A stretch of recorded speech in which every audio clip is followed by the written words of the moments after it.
Bom dia, queridos alunos do nono ano, espero que estejam todos bem. Na aula de hoje vamos falar sobre a modernização no Brasil. Como vimos com Vargas, o Brasil continuava seu projeto de se tornar uma nação moderna. Industrialização, ciência e urbanização continuavam a ser elementos fundamentais, contudo passou-se a defender a intervenção do Estado nesse processo.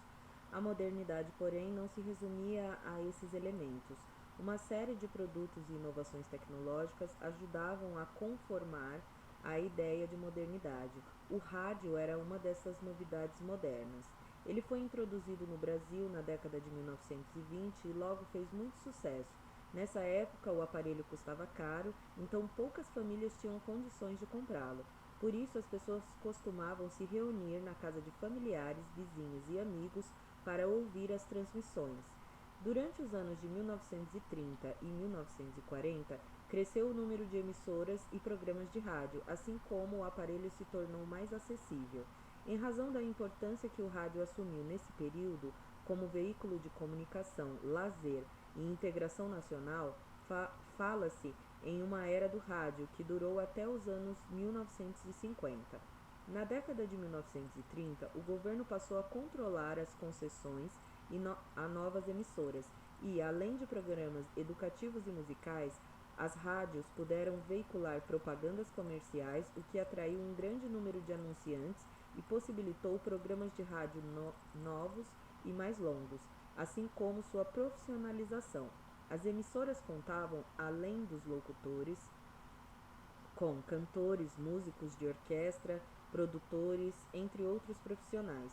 Existiam programas musicais de auditório, novelas, eventos esportivos e informações transmitidas pelos rádios do país, na cidade e no campo. Diversos cantores brasileiros conhecidos e apreciados até os dias de hoje ficaram conhecidos do grande público por meio do rádio, como Lamartine Babo, Noel Rosa, Dorival Caymmi, Pixinguinha, Emilinha Borba, Ademil de Fonseca, Ângela Maria, entre outros. Além de ser um meio de comunicação eficaz, o rádio foi e ainda é um importante elemento de difusão cultural. Num país com milhares de analfabetos, durante o governo Vargas, o rádio foi usado como meio de promover uma identidade brasileira em busca de uma unidade nacional e os ideais do Estado Novo, como o amor à pátria, o culto a Vargas, etc. Nessa época, por exemplo, o samba, principalmente o carioca, foi escolhido o gênero musical brasileiro. A educação, considerada fundamental para alcançar a modernização do país, foi um dos setores que recebeu bastante atenção e investimentos na era Vargas. Antes de 1930, o sistema educacional brasileiro apresentava grande heterogeneidade, pois era atribuição dos estados. No entanto, a centralização vanguardista atingiu também a educação. Assim, em 1930 foi criado o Ministério da Educação e Saúde. Durante o período foram criadas leis nacionais, a frequência tornou-se obrigatória, houve a construção de escolas e universidades e o aumento do número de alunos. Como consequência, a quantidade de meninos e meninas de 5 a 19 anos que frequentavam a escola passou de 9% em 1920 para 21% em 1940. Já as pessoas com mais de 15 anos analfabetas totalizavam 69,9% da população em 1920 e em 1940 passaram a ser 56,2%. Outro aspecto importante ligado à educação foi o Manifesto dos Pioneiros da Educação Nova. Nesse documento, um grupo de intelectuais traçou novas bases para a educação nacional, incluindo a modernização dos métodos de ensino. Propunha-se que as crianças estudassem de forma semelhante ao processo colocado em prática por um cientista, formulando perguntas, buscando respostas em várias fontes como livros, entrevistas, pesquisas de campo, experiências, etc., definindo-se assim o ensino por meio de livros com ênfase em decorar conteúdos como velho e ultrapassado. O Manifesto dos Pioneiros da Educação Nova conseguiu mudar um pouco a maneira como o ensino brasileiro era ministrado, mas boa parte dos professores continuou a ensinar segundo o modelo velho da educação. Como vimos durante as décadas de 1930 e 1940, os Estados Unidos aplicaram a chamada política da boa vizinhança, que foi uma estratégia de relacionamento com os países latino-americanos. Com isso, buscavam conter a influência europeia, especialmente a da Alemanha, e se recuperar da Grande Depressão, garantindo mercados consumidores para seus produtos, locais para investimentos e a obtenção de matérias-primas. Além dos acordos econômicos e comerciais, uma das características dessa política foi a forte influência cultural que disseminava o estilo de vida norte-americano.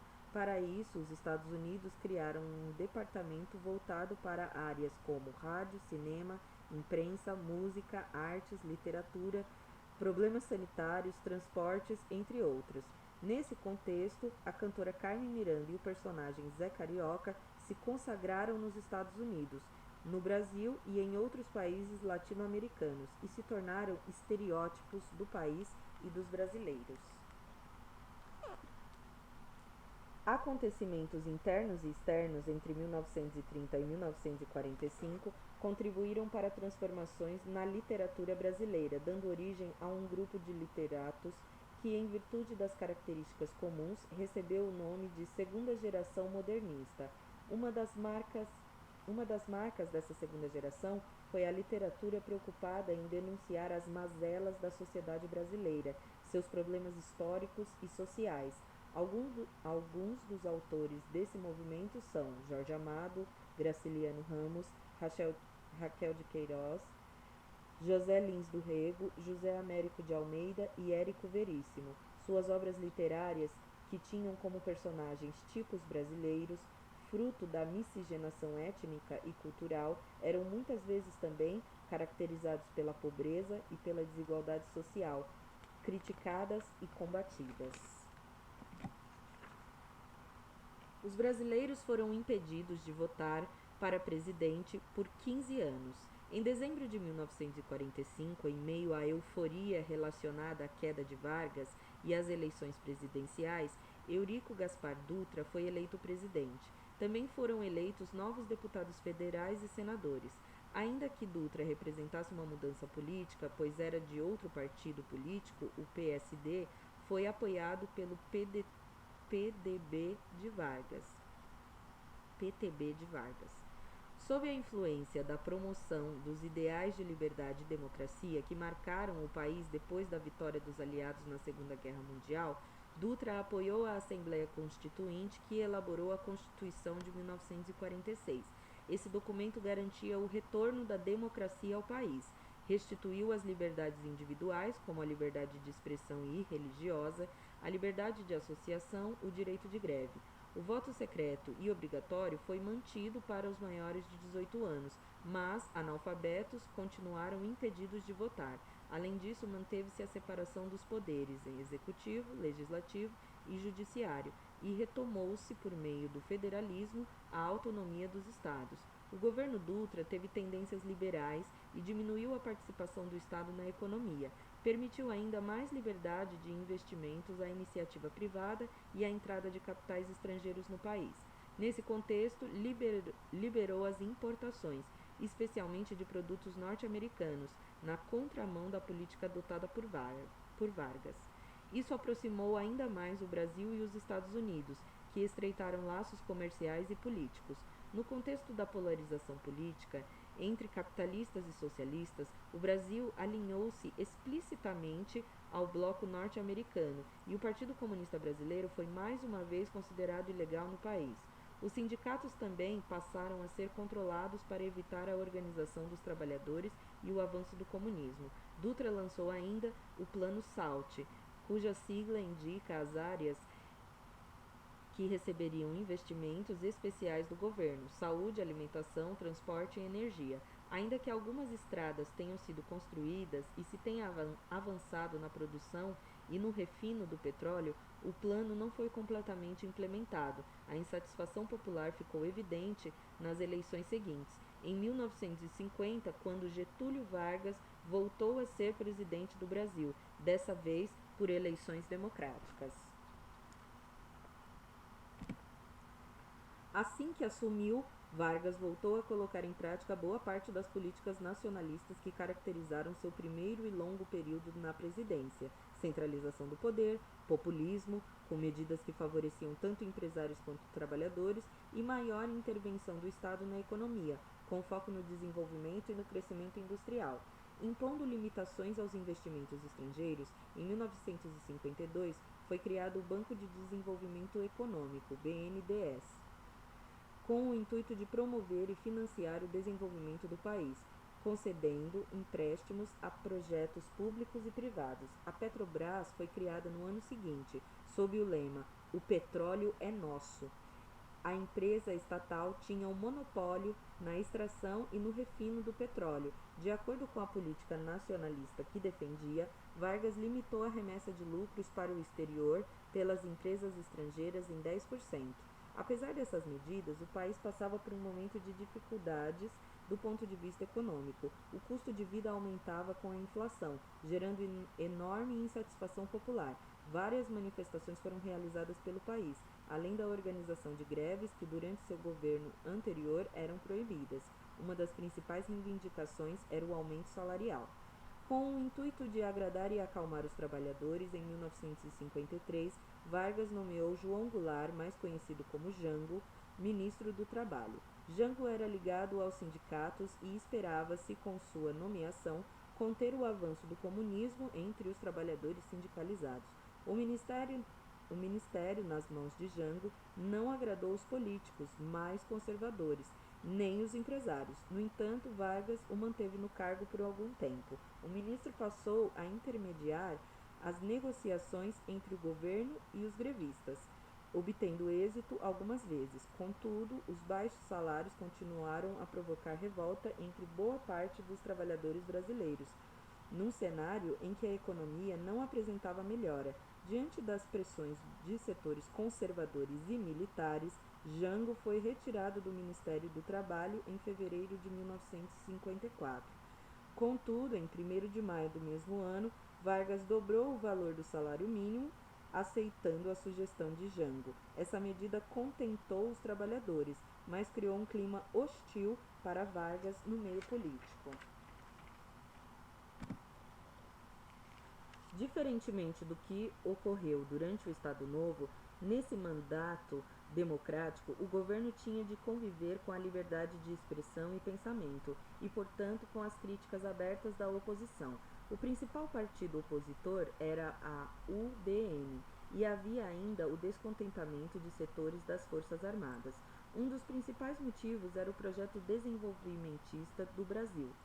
Enquanto Vargas e seus aliados defendiam a industrialização, o Estado interventor na economia e a redução dos investimentos estrangeiros, importantes grupos defendiam o oposto, ou seja, a liberação da entrada de investimentos estrangeiros, menor intervenção do Estado e a não priorização no desenvolvimento industrial.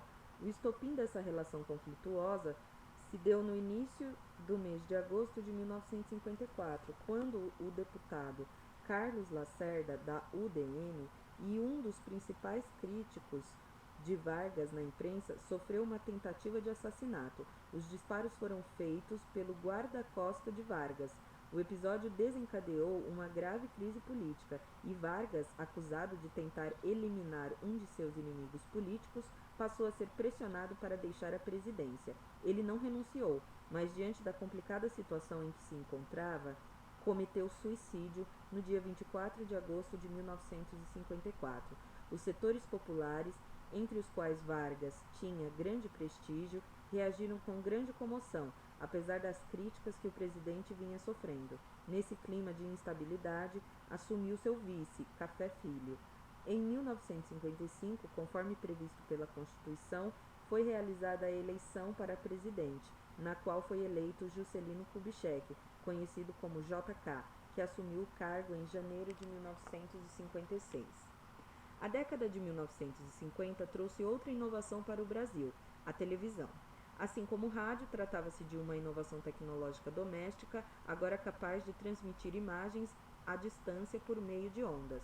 O grupo de comunicação voltado para a mídia impressa, os Diários Associados, pertencente a Assis Chateaubriand, criou o primeiro canal de televisão brasileiro em 1950, a TV Tupi de São Paulo. Esse aparelho de comunicação e entretenimento, tão comum hoje em dia nas casas dos brasileiros, levou algum tempo para se popularizar. Naquela época, os aparelhos de televisão eram importados e bem caros, portanto, somente empresas e famílias das elites tinham acesso aos televisores. Em 1960, 10 anos após sua chegada ao Brasil, apenas 4,6% dos domicílios brasileiros contavam com um aparelho de TV. Atualmente, esse índice passa de 95%. Adaptando-se à nova linguagem, no início da televisão no Brasil, houve muita experimentação. Telejornais, programas de humor, teleteatros e telenovelas. Eram apenas algumas horas de programação por dia, e tudo era transmitido ao vivo, pois ainda não existia o recurso de videotape. As imagens eram em preto e branco. As propagandas, assim como hoje, eram fundamentais. O custo era pago por minuto e, com o tempo, foi sendo relacionado também com o horário e a audiência do programa em que a propaganda é exibida.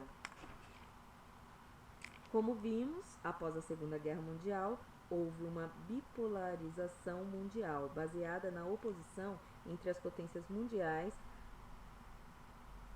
União Soviética e Estados Unidos. O Brasil se alinhou aos Estados Unidos.